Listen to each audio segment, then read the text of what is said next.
saya tanyakan, kenapa kok harganya rendah, kayak gitu Mas. Padahal dicoba trail aja sudah di angka kepala 4, sekarang izin ekspor sudah turun, kan kenapa di angka 2? Assalamualaikum warahmatullahi wabarakatuh. Hari ini agak berbeda, kita di MDPL 700. Ini saya sowan kepada Pendekar Porang Jawa Tengah, Bang Priwo. Ini teman-teman saya kira juga tidak asing dengan beliau, karena ini penggerak porang untuk Jawa Tengah yang luar biasa, yang meniti karirnya untuk dunia perporangan. Jadi pendekar porang ini. Ya, untuk hari ini kita memang silaturahim ke sini itu untuk sharing kepada beliau. Yang kedua untuk motivasi juga kepada teman-teman petani porang. Kalau kemarin kita sudah upload untuk harga yang mungkin belum memenuhi ekspektasi daripada petani. Ya, ini diharapkan sabar. Saya harapkan itu. Yang kedua nih, semua komoditas itu pasti mengalami naik turun. Nah, itu suatu hal yang wajar. Kalau mereka-mereka yang sudah bergelut ke pertanian, saya kira juga ngerti. Harga cabai saat ini tinggi sekali, 120 ya? Kurang lebih 120. Tapi ada kalanya kalau cabai itu 1 kilo juga 5.000. Bahkan sampai dibuang di jalan. Nah, karena 5.000 itu kosnya tidak kuat ya kalau untuk biaya pemetikan. Nah, itu suatu hal yang patut kita telah, bahwa penanaman setiap komoditas itu sebenarnya kalau kita menyimak dari hal-hal gitu itu pada waktu harga itu turun itu justru malahan kesempatan untuk budidaya. Nah, ini untuk teman-teman petani porang juga sama. Saya kira kalau saat ini itu harga porang turun, bibitnya juga murah saat ini. Murah meriah, kesempatan untuk mengembangkan lahan. Ini untuk para petani, tadi kita berbicara masalah komoditas porang ya. Ini gambaran saja untuk kedepannya kira-kira nanti akan seperti apa. Karena ini makanan pokok ya Bang. Betul, insya Allah. Walaupun untuk bangsa luar ya Mas ya. Kalau kita ngomong makanan pokok di Indonesia kan keliru, salah. Karena bukan makanan pokok untuk wilayah Indonesia. Gitu. Ya. Kalau mungkin makanan pokok itu pun bisa di Indonesia apabila sudah bisa mengolah sendiri. Betul, produk olahan, produk turunan, dan itu tidak mungkin kalau porang itu akan dimakan diolah 100% banyak porang. Ya. Pasti nanti untuk bahan-bahan yang lain itu akan lebih banyak. Ya, porang itu cuma untuk pengentalnya. Dan untuk rasanya porang itu bagaimana? Porang itu pada dasarnya rasanya hambar. Ya, kalau kita mau merasakan, kalau ini namanya entek, ini rasanya gurih. Orang bisa ngerti ini entek. Tapi kalau porang rata-rata, karena itu sudah diolah, dipisah antara oksalat dan glukomananya, rata-rata yang saya cicipi itu hanya hambar. Betul. Karena tidak tahu rasanya porang. Kalau dijadikan gedok, ya gedok kemarin yang kita bikin, nah, teman ada yang bikin, itu pun juga bahan bakunya dari singkong. Nah, untuk porang itu untuk tambahan. Yang dawet kemarin itu juga, kalau dawet kemarin 100% ya, 100% bahannya porang. Karena untuk bikin cendolnya itu airnya banyak. Karena dimasukkan ya ada mengental, kentalnya luar biasa. Ini mengingat masalah harga untuk saat ini juga Bang Priwo juga sudah banyak berbicara, terutama di grup-grup, karena admin Porang Jawa Tengah, Jawa Timur ya. Nusantara ini goib, alam goib juga. Ini beliau yang pegang. Ini untuk teman-teman masalah harga mengeluh, iya, kemarin kita ungkap di YouTube ya tentang harga. Itu mungkin hampir 95% dari petani itu mungkin juga pastinya kecewa. Cuman ya, kalau kekecewaan itu mungkin kita maklum karena dulu-dulunya itu bibitnya mahal. Nah, kalau saat ini ya ini seleksi alam yang sangat luar biasa. Petani-petani yang mungkin belum jiwanya petani ya mungkin akan menyerah. Ya itu pasti, karena porang ini komoditas luar biasa. Hampir 50% petani itu pemula. Ya, yang petani yang asli ya sudah konsisten lah dengan tanamannya. Nah ini untuk Bang Bro ada saran-saran juga mungkin buat teman-teman semua. Untuk Anda sih. Ya, saya ucapkan assalamualaikum warahmatullahi wabarakatuh. Waalaikumsalam warahmatullahi wabarakatuh. Pengikut setia.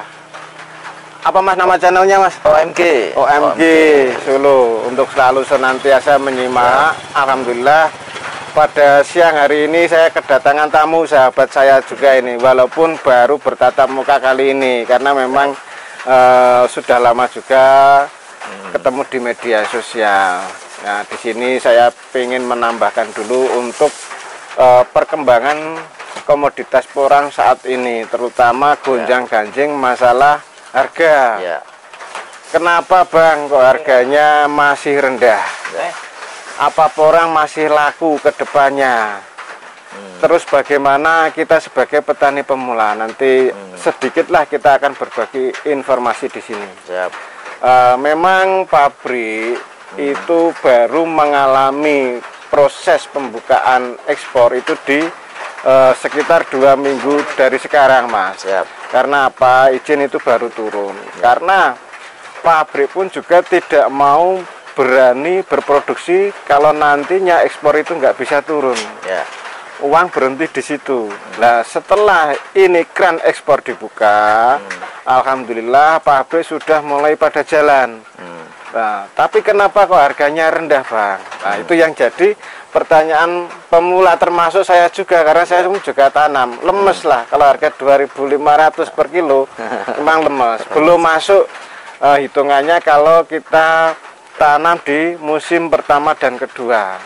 Nah, kita pun juga harus menyadari, karena ini baru proses tahapan awal. Ya. Pabrik pun juga harus menghitung berapa biaya operasional, berapa biaya untuk ekspor. Nah, insya Allah tetap optimis. Ya. Karena saya pribadi juga tanam, nanti pabrik juga akan mengikuti penyesuaian harga. Ya. Ketika petani sudah rame-rame panen, tetapi harga belum masuk, pasti akan menahan. Ya. Nah, ketika komoditas umbi ditahan, pabrik pun secara tidak langsung pun juga akan berpikir ulang, karena dia membutuhkan umbi Mas. Mau nggak mau tetap harga disesuaikan. Kenapa kok harga kemarin rendah? Ini ada beberapa faktor yang mempengaruhi. Salah satunya ketika pabrik belum bisa ekspor, petani itu pada panik. Petani pada bingung, porang laku apa enggak. Ketika ada pabrik, itu pun pabrik yang sifatnya itu spekulan. Saya mau menampung dulu dari hasil petani ketika harga rendah. Nah, nantinya ketika izin ekspor itu sudah turun, saya jual dengan harga tinggi. Nah, itu pun juga ada beberapa pabrik yang memanfaatkan momen seperti itu. Nah, karena cuman beberapa pabrik, otomatis tidak bisa menyerap dari hasil keseluruhan petani. Nah, petani tambah panik lagi, daripada nantinya izin tidak keluar, barang tidak laku, saya jual murah walaupun belum masuk tetapi laku. Nah, itu sebenarnya salah Mas. Nah, saya menghimbau untuk sementara, kalau memang harga dirasa belum cocok, jangan dibongkar dulu. Setuju. Itu saran saya. Setuju. Nantinya ketika pabrik itu sudah mulai buka semua dari 8 pabrikan yang sudah mendapatkan izin, itu akan berlomba mencari bahan baku. Walaupun harga sudah ditetapkan misalkan sekian, tapi masing-masing pabrik itu mempunyai beda kuota suplai ekspor. Mau nggak mau, tetap akan berlomba mencari bahan baku Mas. Nanti prediksi saya di awal bulan 7 pasti ada kenaikan kayak gitu. Karena apa? Karena memang pabrik pun juga mengejar waktu, mengejar waktu sampai bulan 11 itu untuk bisa melakukan suplai ekspor. Nah, padahal di musim ini cuaca sudah tidak mendukung. Dalam arti masuk kemarau tapi kemarau basah. Ada kemarau tapi masih ada hujan. Secara tidak langsung umbi akan pada bertunas lebih awal, kayak gitu. Nah, terus untuk petani pemula, bagaimana tanggapan porang mau budidaya apa enggak? Memang saya kembalikan lagi. Tapi yang jadi persoalan kemarin kan masalah izin ekspor, Mas. Kalau masalah izin ekspor itu sudah terselesaikan, sudah jalan, otomatis produksi juga jalan ramai. Ini kesempatan untuk pemula untuk tanam. Di salah satu sisi harga bibit murah, yang penting ada pendampingan. Kalau untuk market, saya yakin musim depan, musim panen depan itu sudah mulai stabil. Walaupun kita ngomong pahitnya kok harga jual tetap rendah, maksimal misalkan di angka 5.000, 6.000 kita ngomong pahitnya saja ya Mas ya. Tapi kalau harga beli bibit musim ini kan nutup Mas, kayak gitu.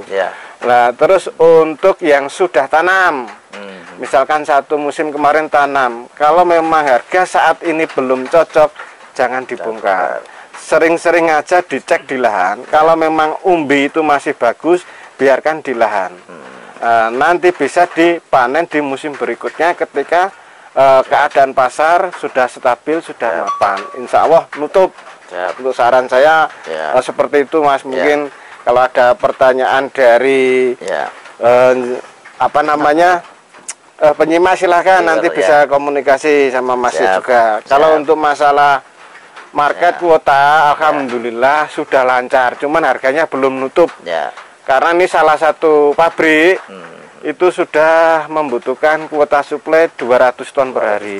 Dan alhamdulillah saya pun sebenarnya dikasih kuota untuk satu pabrik itu 10 ton per hari. Cuman memang harga masih rendah ini kan juga kita pun juga harus ada tarik ulur lah. Jangan terlalu mau kalau memang harga rendah.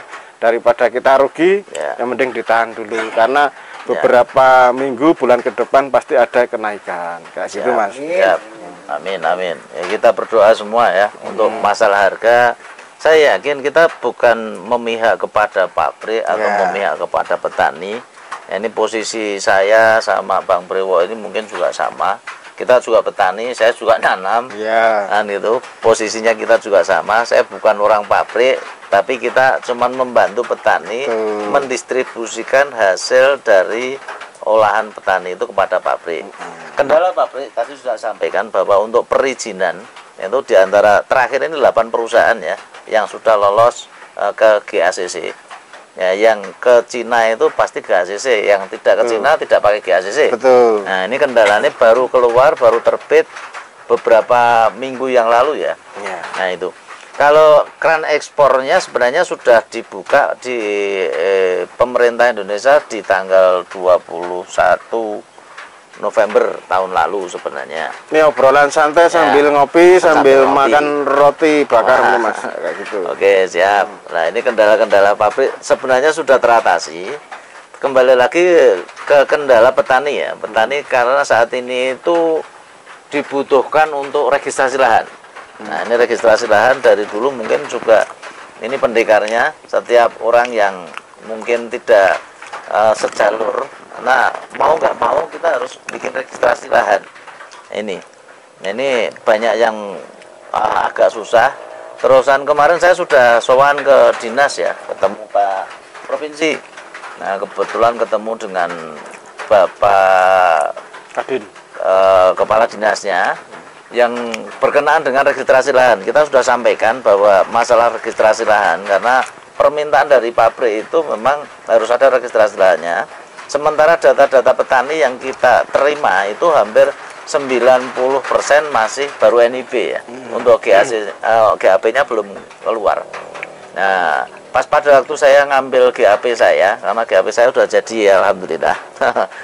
Dan untuk support yang luar biasa untuk pemerintah Kabupaten Karanganyar, ya, tempat saya sangat mensupport sekali. Terima kasih Bu. Kemarin sudah dibantu, diajukan ke provinsi. Dan provinsi sendiri kemarin begitu kita komunikasi dengan Pak Kadinnya, supportnya luar biasa. Dan untuk masing-masing daerah yang belum, kabupatennya yang belum bisa mengolah masalah registrasi lahan, itu seyogianya nanti berkomunikasi ya dengan kepala dinas. Karena kepala dinasnya sangat luar biasa. Ini begitu kita sampaikan merasa tertampar ya. tertampar karena kok belum jadi. Ini permasalahan. Kita cuma bisa mengawal petani di sini. Fungsi kita itu sebagai mengawal petani saja. Ya masalah harga dan sebagainya kita tidak mulu-mulu. Untuk petani harapannya itu ya jangan terlalu tinggi, karena terlalu tinggi juga kasihan pabrik nanti tidak bisa jalan. Harapan kita itu cuma standar harga di antara 5.000 sampai 6.000. Ya untuk petani saat ini yang saat ini kemarin bukan pabrik dengan harga yang kita sampaikan kemarin, ya silakan disimak.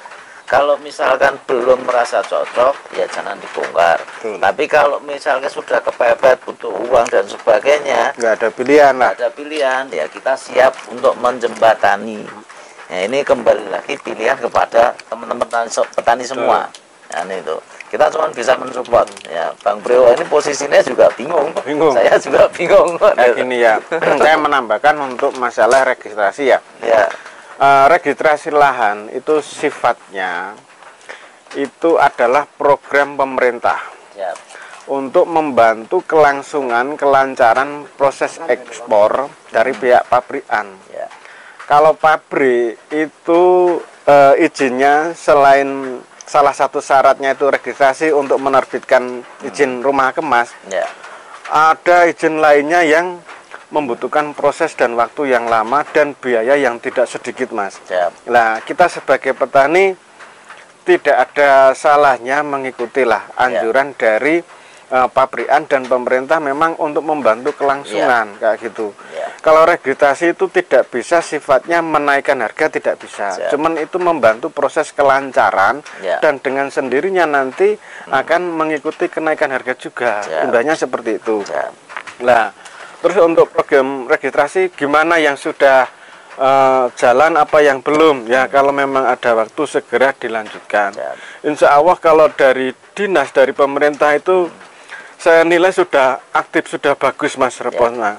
Tinggal mungkin karena petugasnya pun juga terbatas. Misalkan dari dinas provinsi Jawa Tengah itu kan yang menangani mungkin hanya beberapa orang untuk menaungi seluruh wilayah kabupaten dan provinsi Jawa Tengah. Jadi kita pun juga harus sabar.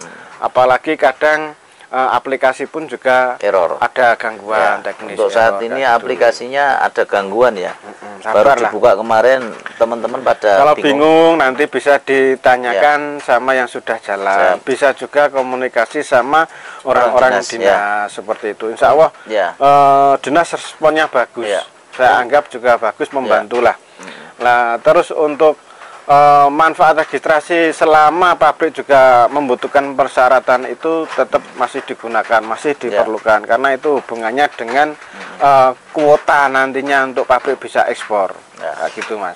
Makanya ini dari kemarin untuk teman-teman yang misalkan registrasinya belum dikerjakan, ya kita cuma kasih arahan coba mulai dikerjakan. Kalau misalkan aplikasi harga tani yang ada di HP itu saat ini memang error, ya data-data yang dibutuhkan bisa langsung dibawa ke dinas tingkat kabupaten. Data-data langsung dibawa ke sana, nanti prosesnya di kabupaten supaya komunikasi dengan dinas provinsi. Itu harapan kita, karena begitu registrasi ini mencukupi, saya yakin membuka peluang juga untuk perusahaan-perusahaan yang lain, karena saat ini yang baru lolos itu 8. Masih ada puluhan perusahaan lagi yang memang masih menunggu. Wah, ini Jawa nanti di periode kedua itu kan sudah ada 22 perusahaan juga yang proses pengajuan. Nah, kalau itu nantinya terbit semua di gelombang kedua, semakin ramai, Mas. Semakin ramai berarti pabrik itu semakin berlomba-lomba mencari umbi. Kalau ada persaingan ya dengan sendirinya harga juga akan terangkat. Harganya pasti terangkat. Dalam artian ya kita tidak mulu-mulu lagi. Harus merokok dulu, Mas, biar enggak kayak orang debat. Kayak gitu. Santai saja pokoknya sambil makan roti bakar, kopi pahit. Untuk masalah harga kita juga komunikasi. Yang jelas kita tidak berharap mulu-mulu masalah harga. Ya petani juga saya harapkan maklum ya. Untuk harga jangan berharap mulu-mulu sampai dengan 14.000. Jangan dulu. Kita pun juga harus ngasih kesempatan untuk pabrik juga. Pabrik biar bernapas juga. Ambegan cara bahasa Jawane, Mas. Karena kemarin itu perusahaan pun juga membutuhkan biaya yang tidak sedikit untuk membantu pengurusan perizinan itu, Mas. Betul kayak sekali. gitu. Ibaratnya tak kasih contoh Ya. untuk mendapatkan surat izin rumah kemas contohnya. Itu yang awalnya pabrik kurang bagus secara logistik harus diperbaiki. Ya. Misalkan contohnya kayak ruangan masih terbuka harus dikasih teralis. Jangan sampai hewan serangga ataupun masuk di Ya. gudang setengah jadi produk kayak gitu. Makanya juga kita pun juga harus nyadari. Ya. Saya posisi di sini bukan orang pabrik. Saya pun juga petani, tapi harus bersinergi. Ya. Jangan sampai petani itu rugi, pabrik yang untung. Begitu juga sebaliknya. Jangan sampai pabrik rugi, petani yang untung nggak jalan. Ya. Harus sama-sama untung. Kayak Kemungkinan kalau harga saat ini itu memang dikatakan rendah, itu mungkin ya rendah. Mengingat satu, mungkin karena curah hujan juga masih tinggi. Yang kedua nih, kalau mungkin pabrik itu membuat harga langsung stabil, itu pasti petaninya juga ngadi-adi. Ya memang kemarin Ya, pun saya itu juga wajar, mendengar. kayak gitu. Saya tanyakan, kenapa kok harganya rendah kayak gitu, Mas. Padahal dicoba trail aja sudah di angka kepala 4. Sekarang izin ekspor sudah turun, kan kenapa di angka 2? Cuma saya orangnya ya usil, Mas. Ya. Karena saya juga tanam kan. Salah satu dari pabrik memberikan jawaban seperti ini. Ya. Ya sabar dulu lah, Bang. Ya. Mong ini aja baru proses awal buka kayak gitu. Siap. Terus biaya untuk ekspor jasa peti kemas itu naik 2 kali lipat, Bang. Betul. Lah, itu nanti imbasnya, pengaruhnya itu di penekanan biaya operasional, termasuk biaya beli produk.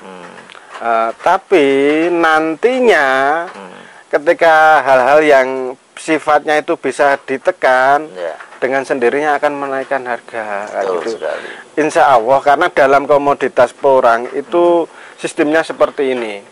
Karena yang saya bicarakan kan yang di musim ini, Mas. Ya. Karena musim kemarin kan beda lagi permasalahannya ya. Ya. Kalau di musim ini, ketika rendemen itu sudah bagus, harga akan mengikuti. Ya. Misalkan di bulan 6 ini, rendemen 6:1, 6 kilo umbi basah jadi 1 kilogram chip. Nanti di bulan 7 sudah 5:1 akan naik. Nah, harga naik biasanya di pabrik itu bertahap. Mungkin bisa 1 minggu sekali, bisa 2 minggu, atau maksimal 1 bulan. Dan itu pun juga tidak drastis. Mungkin mulai dari 300 perak sampai 500 perak. Tapi ada jenjang kenaikan. Seperti itu, Mas. Siap. Jadi petani nggak usah panik lah kalau memang belum masuk, ya untuk sementara ditahan dulu kayak Ya, gitu. berarti ada kemungkinan juga kalau saat ini kos untuk ekspor, terutama untuk biaya pabrik itu tahun ini kan sangat tinggi sekali. Tinggi. Dan ada kemungkinan bahwa di tahun ke depan itu kosnya kan otomatis sudah tidak ada. Kemungkinan di tahun depan Betul. berarti untuk harga Insya Allah lebih Insya Allah stabil, pasti stabil. lebih stabil. Lebih Karena baik ibaratnya lagi. seperti ini, Mas, tak kasih contoh Ya. perumpamaan ya. Saya pemilik pabrik opener. Ya. Saya ingin menjalankan pabrik saya, tapi saya harus mempersiapkan berkas-berkas dokumen yang banyak dan biaya yang tidak sedikit. Ini tak kasih contohnya ya. Karena kemampuan keuangan saya juga terbatas, seharusnya uang itu di tabungan untuk beli produksi nantinya. Tapi karena kendala perizinan ini harus saya keluarkan, harus memenuhi. Dan mungkin juga saya harus hutang sana sini untuk menutup agar izin ini cepat turun, agar ekspor saya bisa lancar. Lah, otomatis pabrik pun juga mikir, wah saya tak beli, ngikuti di pasaran kemarin dulu. Kalau memang ada keuntungan kelebihan lebih, minimal saya bisa mengembalikan dana-dana yang kemarin saya pinjam dulu. Karena kemampuan pabrik pun tidak sama, Mas. Nah, sekarang tak hitungkan, ambil contohnya ya, untuk biaya kulaan barang contohnya. Kalau satu hari itu sudah 200 ton, tinggal mengalihkan selama 1 bulan produksi, itu uang keluar terus, Mas.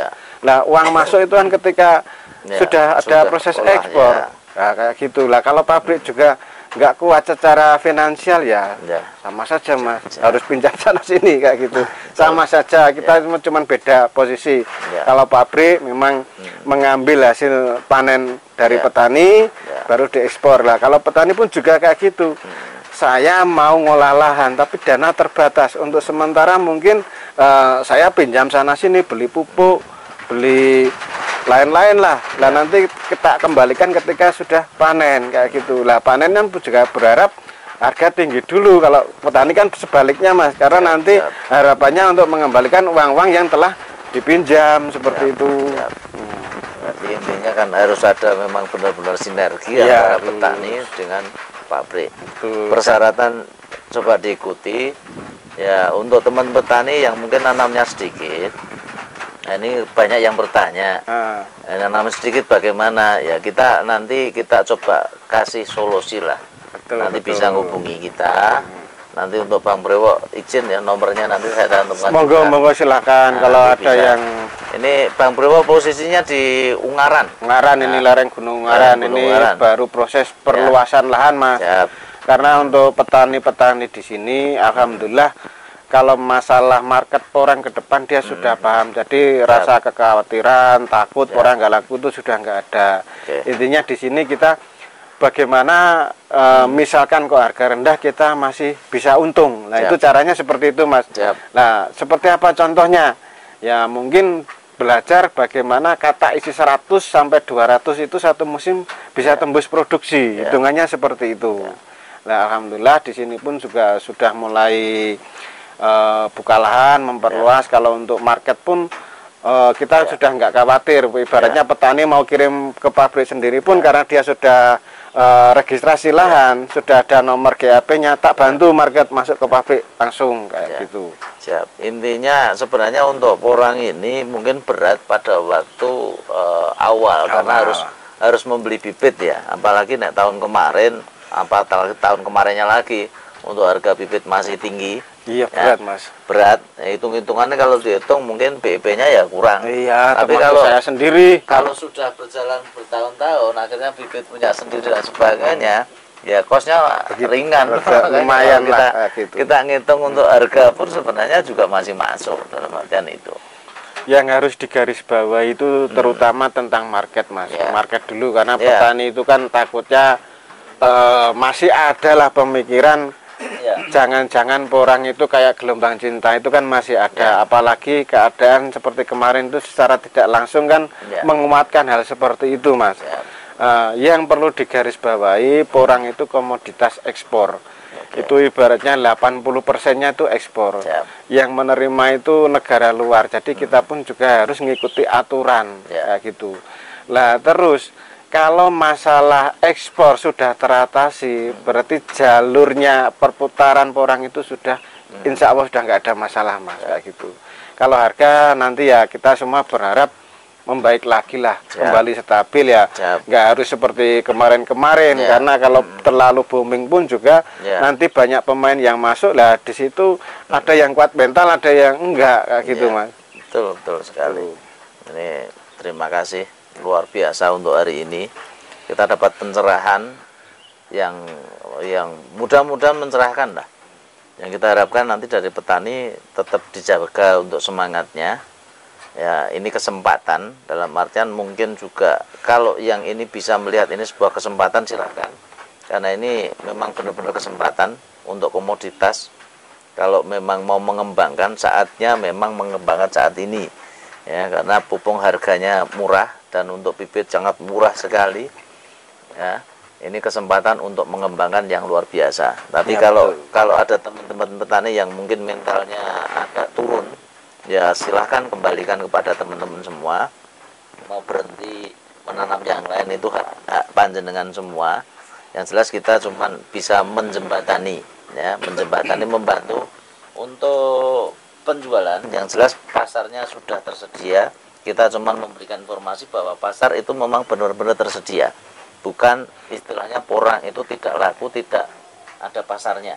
Nah, ini pasar kita udah jelas. Sudah jelas. Udah ada yang terima. Sedikit nambahkan mas. Nah, untuk petani-petani pemula ataupun yang masih gonjang-ganjing di pikiran, itu saran saya ya Mas ya.